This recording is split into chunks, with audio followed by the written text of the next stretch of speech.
let's start there, since I've opened the door. And you were not in your offices when this happened, 9/11.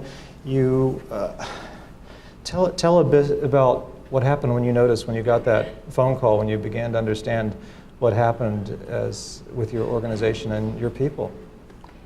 Well, I left New York on a Monday night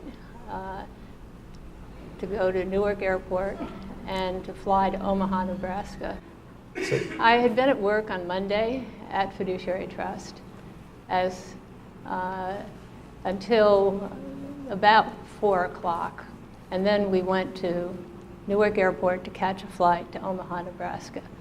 I went with my husband and a trust lawyer who had a lot of trusts and clients at Fiduciary Trust. He had asked me to come to an event with him, with Warren Buffett, for several years, and I, for one reason or another, had a client meeting, or I just couldn't make it on that date. This was the last year that Warren Buffett was to have this charity event, and he said, "You must come," and I knew I should go. And spouses were invited, so he and his wife and Bill and I went to Newark, and the plane was canceled. There was a fire at Newark. We waited for 2 or 3 hours, and the next flight was canceled. Finally, we got off, and we missed a lot of the Friday night event, the Monday night events. But on Tuesday morning, I took a bus with my husband and others from the Marriott Hotel to Offutt Air Force Base. As we arrived at Offutt Air Force Base, military personnel came out and said, "Is there anyone on this bus from the World Trade Center or that immediate area?" And I happened to be the only person.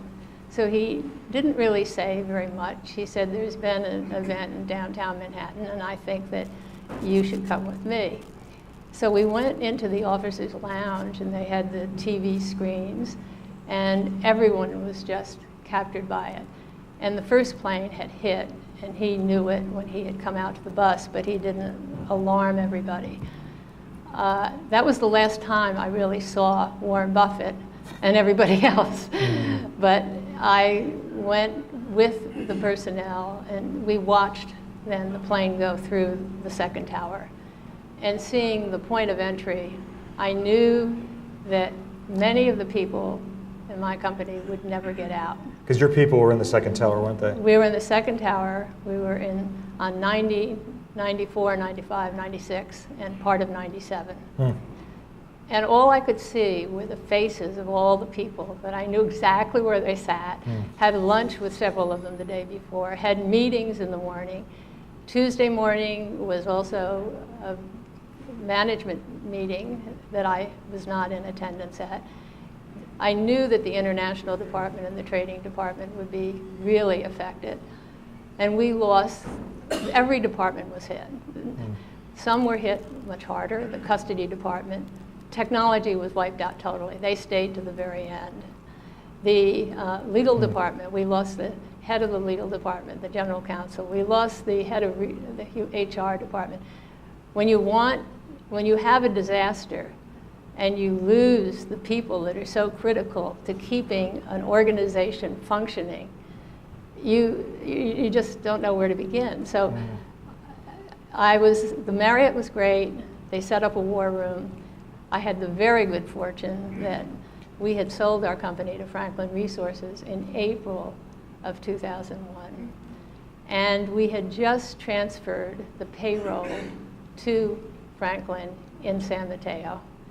Otherwise, we would not have had any way of quickly recovering our employees, their telephone numbers, where they lived. Everybody had a little bit, but nobody had everything. And everybody just started. Franklin put up a war room. They had a big board, and the first thing we did, we called in and we tried to find who was alive, who was missing, who was hurt, and who died.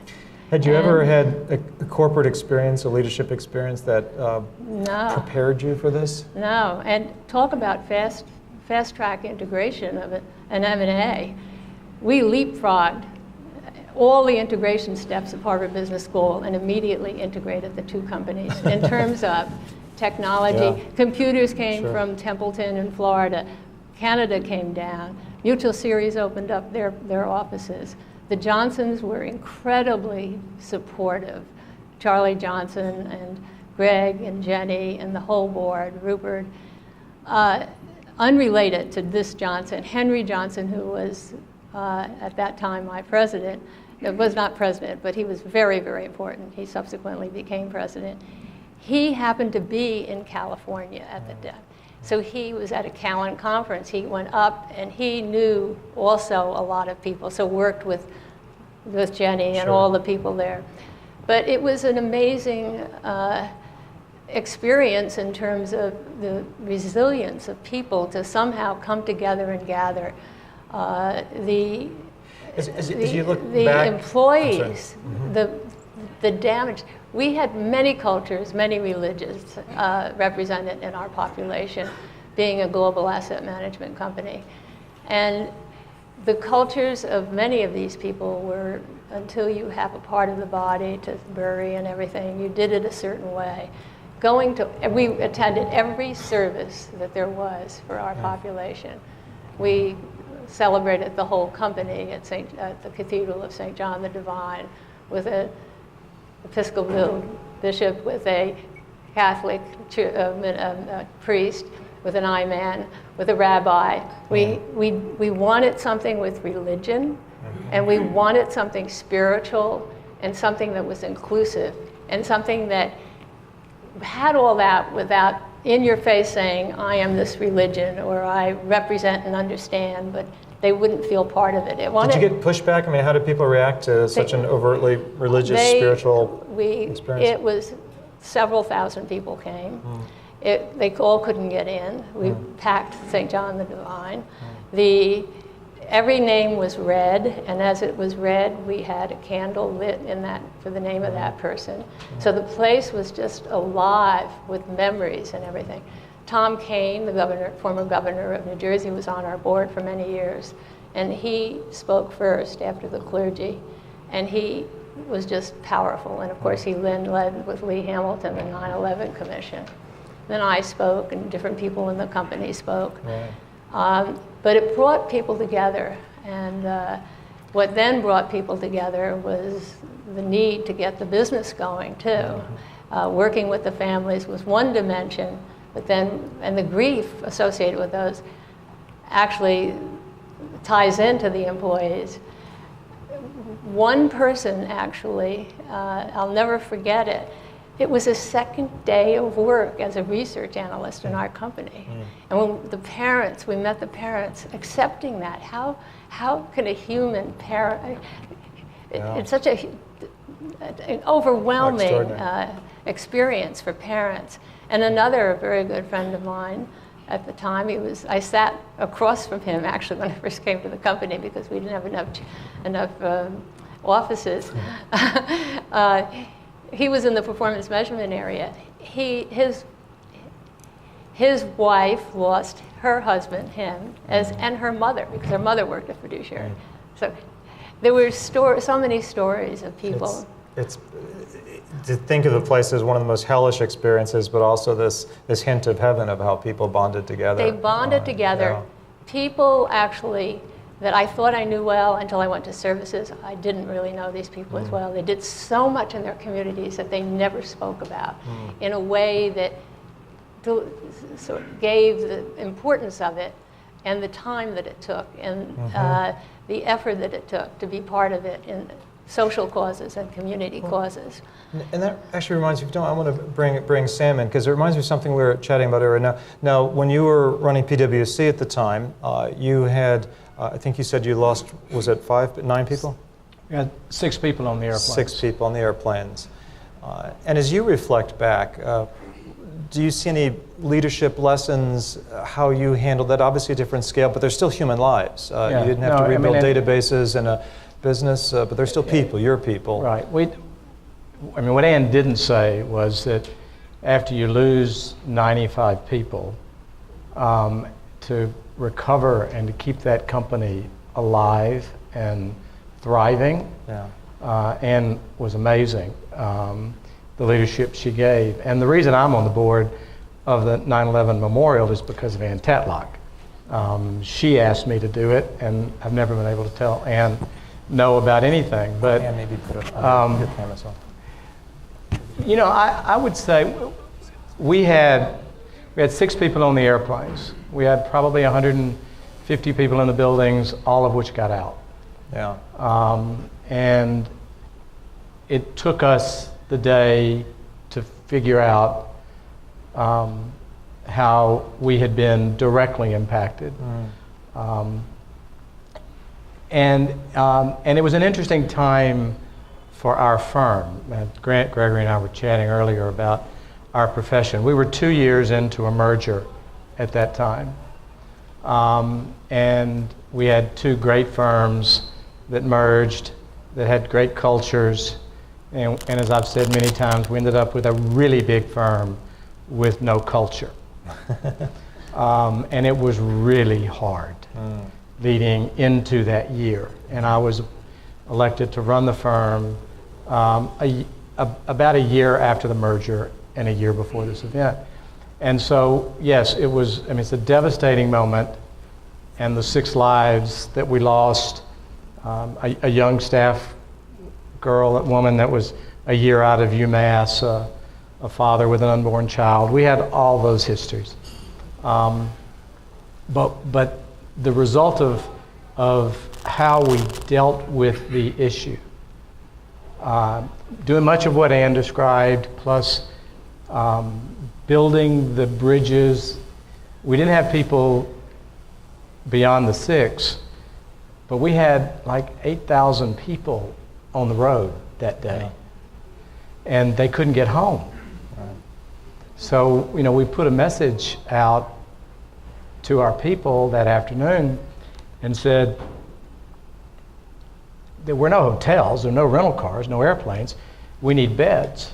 And, you know, within an hour we had 15,000 beds.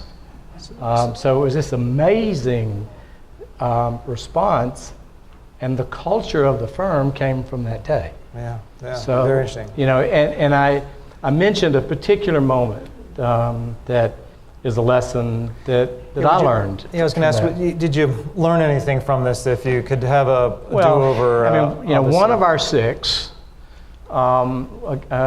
his first name was Dan. I knew Dan, considered him a friend. He was a partner, colleague for a lot of years. We announced that night that when we found out who we had lost, we sent a message to all our people that we had lost 6 people, and I mentioned Dan, we had lost Dan. What I didn't know was that Dan was gay. He was on the plane with his partner and their adopted son. And I didn't say that. And there was a big part of our firm who interpreted that I just didn't acknowledge it. And I didn't know it. And I learned a real lesson. One, I asked the question, was Dan married? The answer was no. I didn't ask about his family. I didn't even remotely process what else to ask. And I learned a lesson about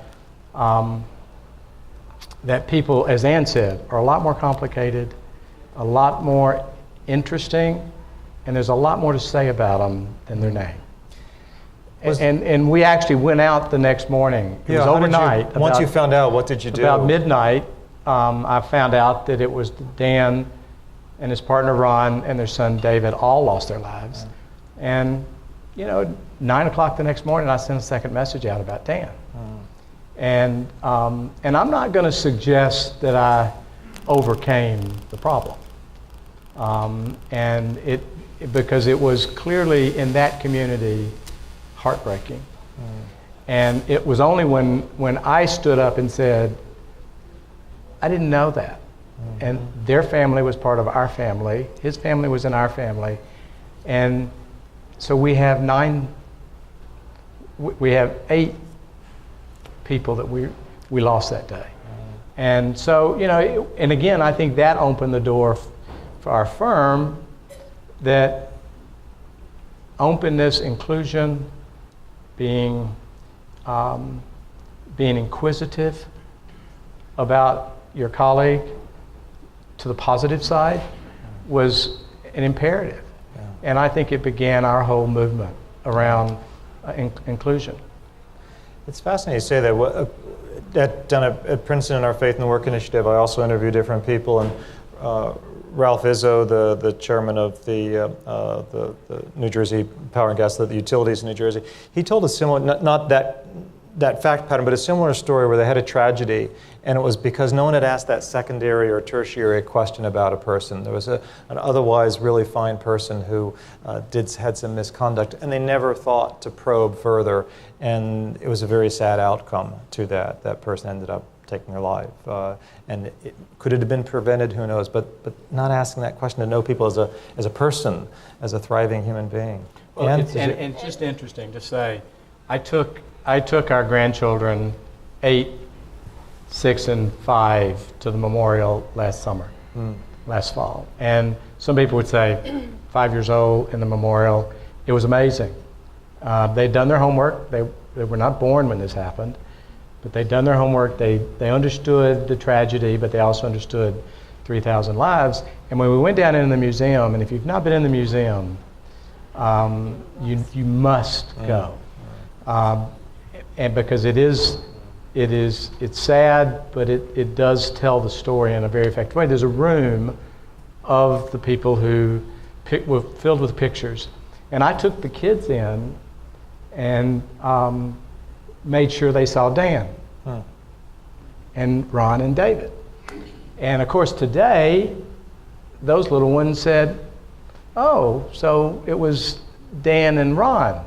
In my day, it would have been Dan and Ron. When I was 8 years old, you wouldn't have, but they get it. And that's a lesson we learned. Yeah. And as you reflect back, obviously it's so emotional. I appreciate both of you even going there. I can only imagine, even all these years later, these are difficult memories.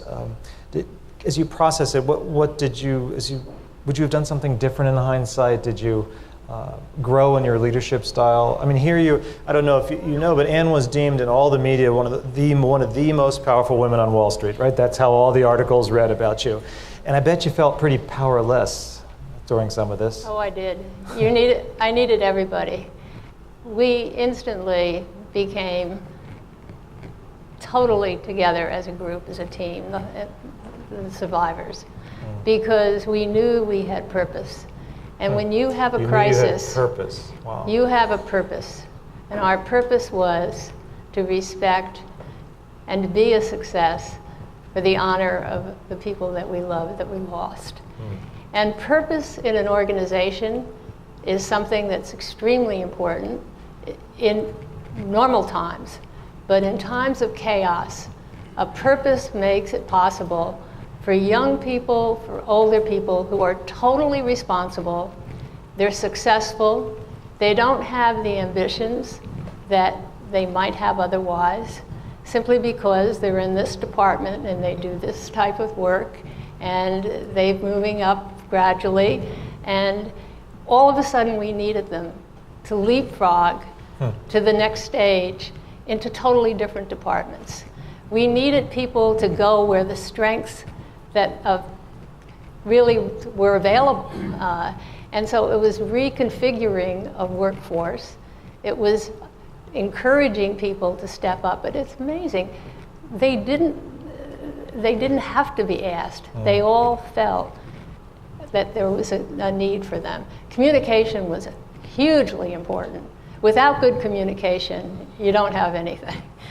Every single morning, we had a call to every employee, no matter where they were, with an update of where we were in our recovery process. Every afternoon, we did that as well. These calls followed the earlier calls through the discovery of where people were and which ones were living and what all the events was. This was the next stage of rebuilding the company. One of the things that was very hard was that still we had an interaction with all the grief still that would come to the forefront. We moved into Rock Center, and what happens at Rock Center? We move in because of the Johnsons having a connection through the Spires.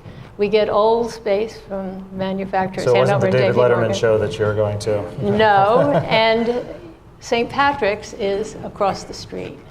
It was a very hot fall, early winter. The windows were open, and the bagpipes would go off. Everybody was crying. You just you could not cry being close to bagpipes at St. Patrick's. Yeah. Also, the third day we were there, NBC gets a letter with anthrax. So we had to evacuate Rock Center. And nobody could come back until Monday of the next week. Then our company gets anthrax. I got it in letters. So the mailroom wouldn't open any mail. We weren't getting any mail from our clients. It was events that would just cascade that were unexpected. So Xerox showed up as the outsourced mailroom in their white outfits, and they wouldn't open all the mail. They had to get it to a machine, and then there was this: who was going to deliver it after it's open? Because they didn't want to take it out. But at any rate, it all worked out. But the message, the takeaway is that people have a lot more talent and far better skills and potential than even what we consider good management perceives. And it's when they're given an opportunity and you invest in your people and you give them the authority to really take this and to be challenged by it, and we need it done. And that's a huge, buy into it. And it was wonderful because these people are the leaders. And then many of them were picked off, of course, by Franklin because they were too good for fiduciary.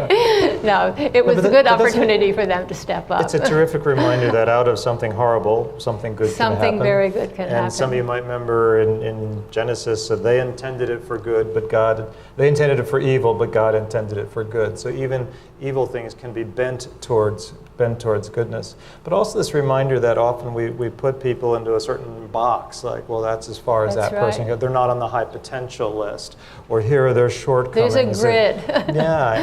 And people will rise or settle at the level they're told. So that's a really special learning point. I'd like to shift our conversation. You raised the question, Sam, of culture, and both of you have served and have served on many prestigious boards, AT&T, Merck, and these extraordinary places. In the recent, you talked about culture, and maybe, Sam, some boards have a healthy culture, some maybe not. So would you talk a bit about, give a window for someone who doesn't serve on a board, for-profit or non-profit, and how you assess the culture question?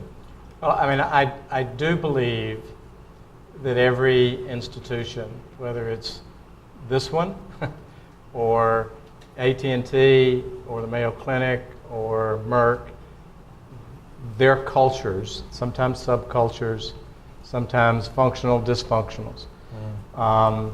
And those cultures got there somehow. In fact, we think of HP was a classic one a few years ago. More recently, the Uber board, where there appeared to be culture wars going on. Yeah, the culture gets there in some way, and it's often maybe unintentional, but it is coming from the very tops of the organization, based upon some set of activity that maybe they didn't intend to be harmful, but it was, and so. And I've been, as has Anne, been involved in many of you, all kinds of organizations. And what's really, Anne used the word purpose. You can take it a step further and talk about mission or values or the core drivers of an institution. If you're in a leadership role, and I don't distinguish a board leadership role that much from an executive leadership role, whether it's an NGO or whether it's a for-profit, you need to understand that culture. And you probably ought to understand it before you go there. And if you go there and you don't quite understand it, I went to Citi after 36 years in the profession, Grant and I were talking about what a wonderful experience it was being in the accounting and professional services. I went to Citi in part because Vikram Pandit said, you got to help us fix our culture. We are in trouble.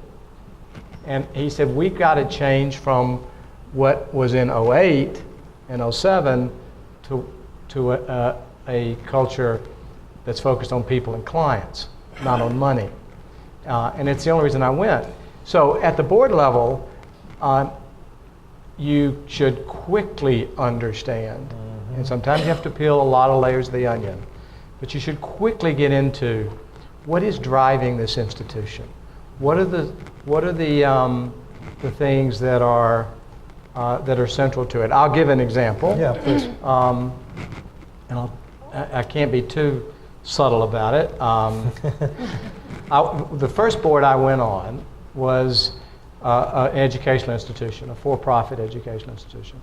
I have a huge commitment to adult education. I think one of the serious issues in this country is the number of 28, 30, 32, 35-year-olds, many first-generation immigrants who graduated from high school, who've never gone to college, and they are done if we don't do something to invest in their learning.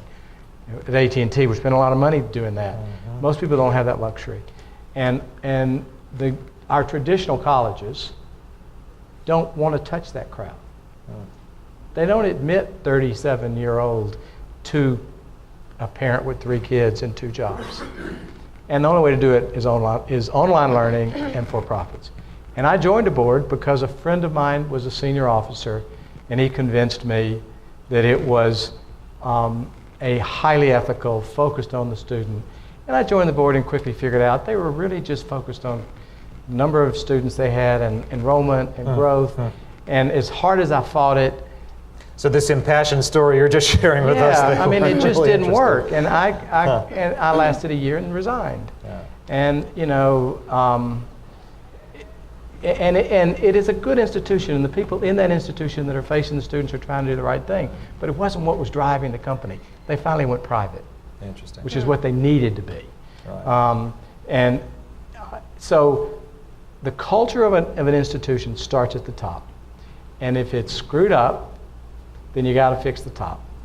And sometimes, to be fair, at PwC, I mean, we'd done a lot of good things, but we did leading up to September 11th. But we did an enormous amount of good things in the organization at that moment, and it gave us a tipping point, an inflection point. Most people don't have that. Yeah. So then you have to work at it. And boards own it. The board owns it. And the CEO would prefer they often not own it. Not own it. Because the CEO's got a business to run. And so, but I don't think you have to be AT&T or the Mayo Clinic or Merck to face that issue. That happens at startups, it happens in the Silicon Valley, it happens at NGOs, it happens all over the place. But culture, purpose, mission, which I happen to think is often faith-driven, whatever faith might be, Say a bit but more not about always. that. Well, I am Roman Catholic, an active Catholic, and I experienced the nuns, and I went through Catholic education, and I have all the good stories and the bad stories. It's a church of human vessels, and they've made a lot of serious mistakes over the years. But I learned a lot from those wonderful nuns and from my teachers in education and my parents and grandparents and great-grandparents about what I would now say is my moral compass. Your moral compass. Much of it was based on their faith. It may not have been, Catholics don't quote the Bible very often. We let the Protestants do that. But we are very focused on the key behavioral issues that make you, that Jesus Christ in our world taught. And so I can say that example. We had a great firm at PwC in the Middle East. I would visit in the Middle East every year during Ramadan on purpose. and spend many times with my Muslim friends as they prayed during the day. And they had the same values I did. And they were based in a religion that was somewhat different, and my friends who were Hindu and my friends who were Buddhist, and my friends who don't have a religion often have the same values. But for me, it was faith-based. And so I don't think that's a requirement. I think that is but I think it helps.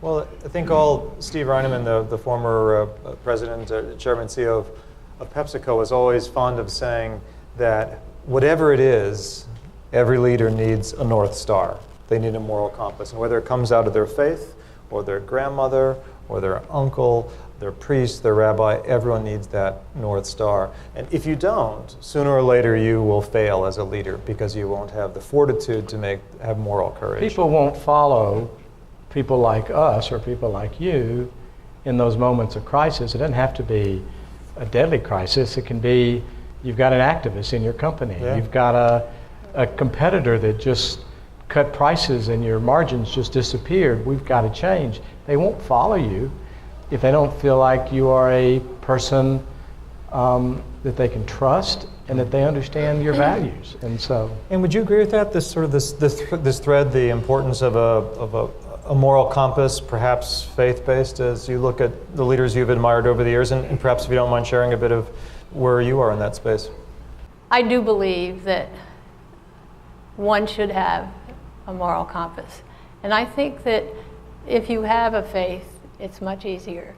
And if you have been brought up with parents who believe in a faith, and I too am a Roman Catholic, not as active as Sam is, but I do believe in God, and I do believe in the value of having that as a backdrop and as part of me.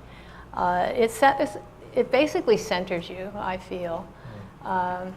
And I strongly feel that you can be very spiritual and a very good person without having to go to church necessarily at the time that it says that the Mass is being said or something.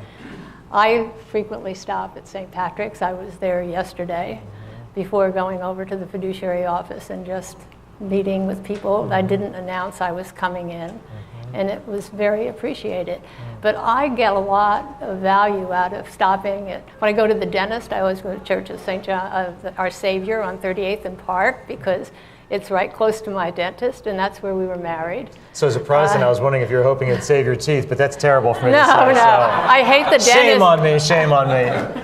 I hate the dentist, so it's sort of a diversion.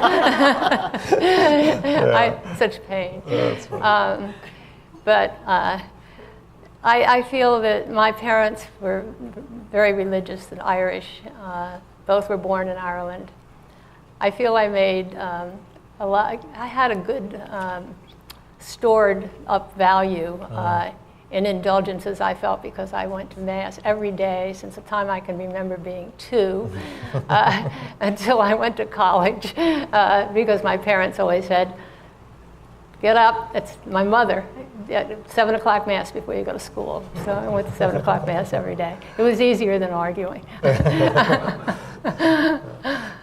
I actually grew to enjoy it and appreciate it. What, did either of you, and perhaps you in particular, Anne, during 9/11, lose your faith? Like, how could a loving God let this happen? Did you go down that path, or did your faith fortify you, actually, and Sam as well? Well, I was a bit like everyone, I think, that I knew. I didn't talk about it to people. Right. But it is bewildering that in a world in which we were all created by God, somehow, and God is important to us, such disaster can come to innocent people. But you can't reconcile things like that. It was totally random.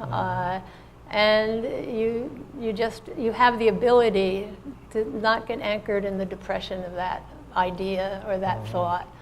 I do feel that the people that have families, have values, have a faith, can come through chaos and disaster much easier.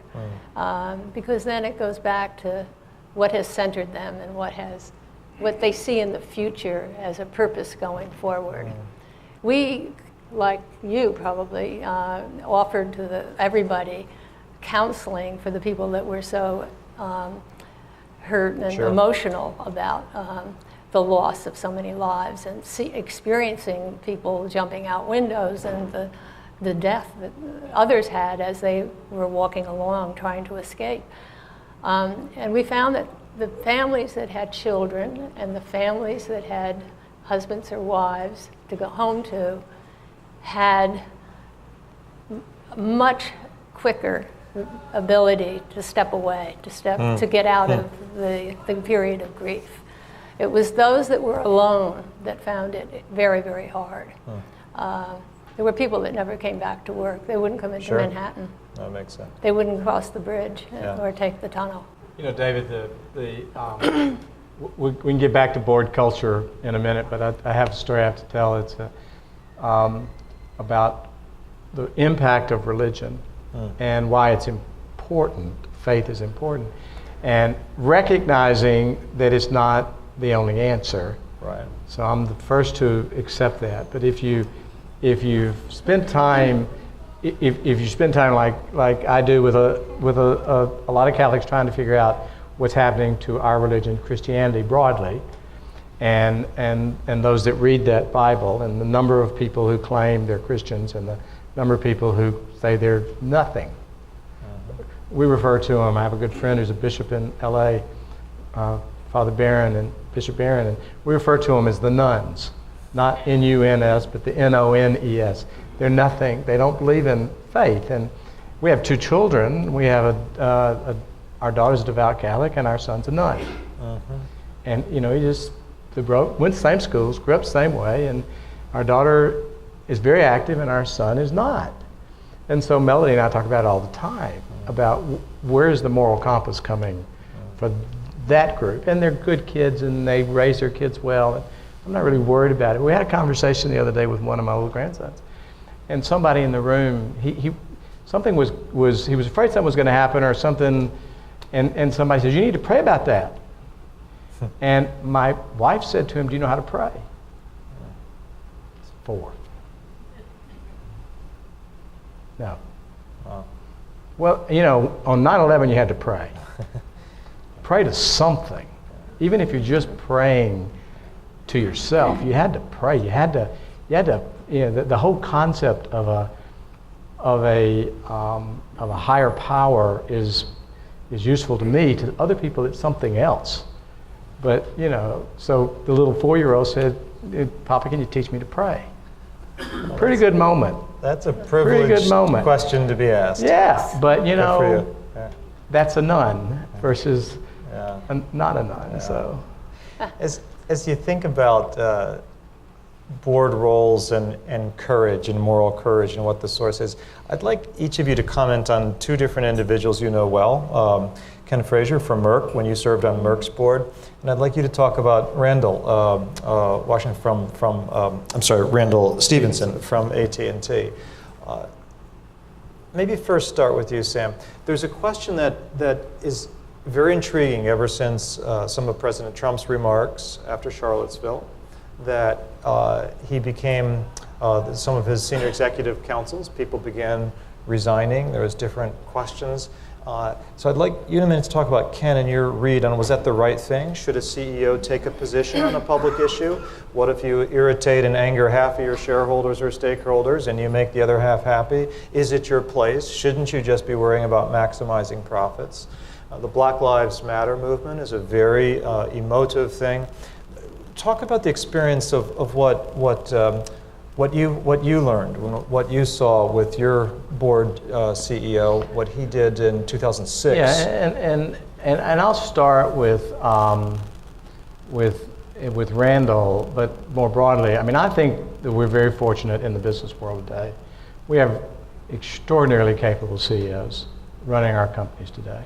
They're not all great. We got some people with problems, but for the most part, this country has really talented people who have shepherded good companies into good places. In fact, when we were talking the other day, you were saying that the era of the rock star CEO the Jack Welch sort of model, that these current leaders that you admire so much are different, aren't they? Yeah, and they've, if you compare today versus 15 years ago, I mean, I have a big involvement in issues of sustainable development and what that really means. And 15 years ago, the shareholder primacy, all the issues around the institution exists for the betterment of that body. CEOs wouldn't say that today.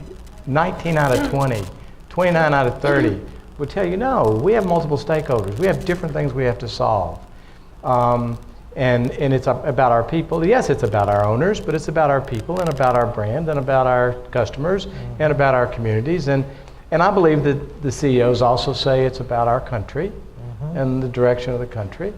I think the CEOs have to pause and be careful trying to become public policy. So when to weigh in, when not to weigh in. I mean, it was, when I was running PwC, and Grant watched a lot of it as it was happening. Richard, you saw it too. When the accounting frauds in the early part of the last decade, and it was very clear to me that we had to say, guys, the whole business world, we don't have this right. We're not looking at the right things. We're not disclosing the right things. We're not being transparent enough. But it was in my space. Charlottesville would not have been in my space directly, but I would have had to consider what to say about it. Randall Stevenson at AT&T, I've served on the board of AT&T for several years. A great leader, taking a company that is a staid, old, in many ways wireless utility, hadn't been that in a long time, but transforming it. 260,000 people, of which about 150,000 are soon to be technically incompetent to do their jobs. Because of the advances in technology. You're not going to have poles to climb. You're not going to have switches to man. It's a software-driven business. It's a wireless-driven business. It's a whole different business. So Randall, 8 years ago, made the decision, we're either going to have to fire 100,000 people and rehire another 20 or 30, or we're going to have to take this 100,000 people and retrain them. And he didn't wait for the government to pay for it. He didn't wait for somebody else to solve the problem. He started putting those people through nano online learning with stated objective job opportunities and clear curriculum to obtain the right to interview for a job. And he's got about 80,000 people that have been transformed from something into something else, that now they can actually compete. And in the process, 20 or 30,000 retire, the organization gets itself right-sized, and he did that with shareholder money. And some shareholders might say, no, increase the dividend. Randall says, look, you're doing fine. But these people here, we're not going to have a company. We're not going to be as good a company if we don't keep our people growing and surviving. And so that's one example. Right. We can talk about his I'll just do it while there's a YouTube video. Yeah, talk about that, because he went public on a volatile issue. It was a YouTube video that Randall did. Some of you may have seen it. It was actually one of those, I keep an eye to see if anybody has their iPhone up taping things. I know you videotape this stuff.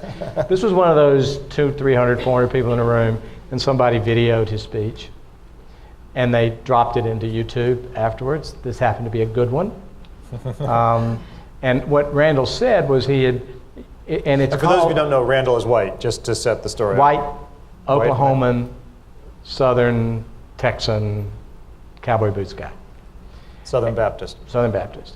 And Randall, it was a meeting around inclusion and around diversity, and Randall said, and he's a deep faith person, but he doesn't bring it out into the discussion, but I'm convinced where he was coming from. One of his best friends is an African American, and Randall told a story about this had been his friend. They played golf, they'd gone on vacations together, they'd done a lot of stuff together. He had no clue what this person had gone through in his life in prejudice and discrimination. And I come from Alabama, so I can understand this. Randall didn't. And he didn't know his best friend had been through this. And one day he heard the best friend speak at his church and tell his story, and Randall was just frankly disgusted with himself that he didn't appreciate this. And the conversation moved to Black Lives Matter.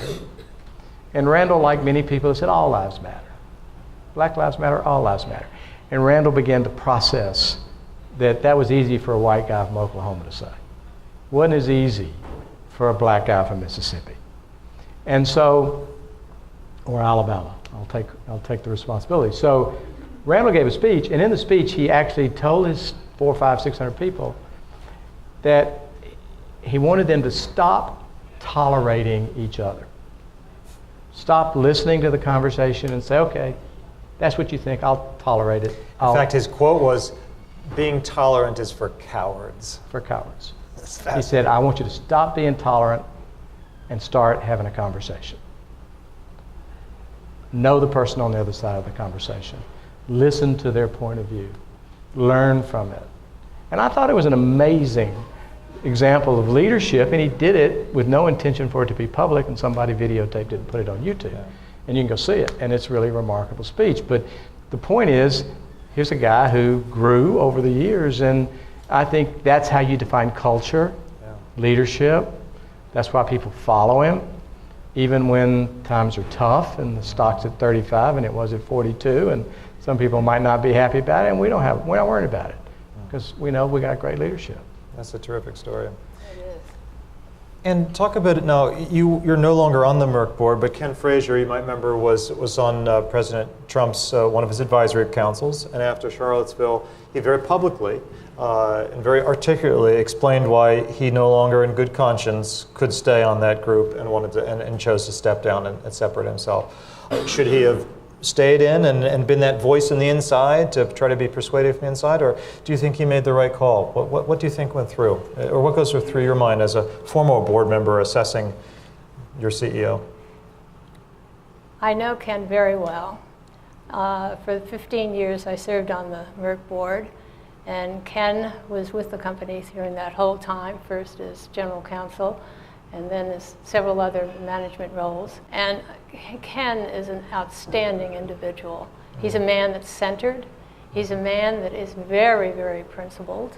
As a leader, you are more than a leader for the company. You are a leader for many in the community. You are a leader for people who don't know you. Yeah. You represent a certain value system for many investors. It's not only a profits, it's what kind of a company am I invested in? So I think I can understand wanting to stay or feeling, is there value in my stepping aside? And who is the value to? Does it just give me the public press that I'm a principled person and I stepped away? It does. So I think it has to be both a personal decision and a business. Yeah. It can't be a genuine step away unless you really feel it. I've always feel that the most important leaders in the world, the ones that really make a difference, are those that are genuine. They have high integrity, and it sounds very elementary to say high integrity. There are so many shades of integrity. I like that phrase, shades of integrity. Yeah. When you're talking to people about decision making and how you get there, and if you looked at this, well, you don't have to look at that. You can. So I feel plausible deniability and all these things. Yeah. I really feel that Ken's statement was a genuine one because it came from. So he earned the right to do that in a sense. He earned, and I think everybody respected that. Yeah. I appreciate you both sharing that. Well, how about a round of applause for our wonderful guest, Anne? Thank you. Thank you so much.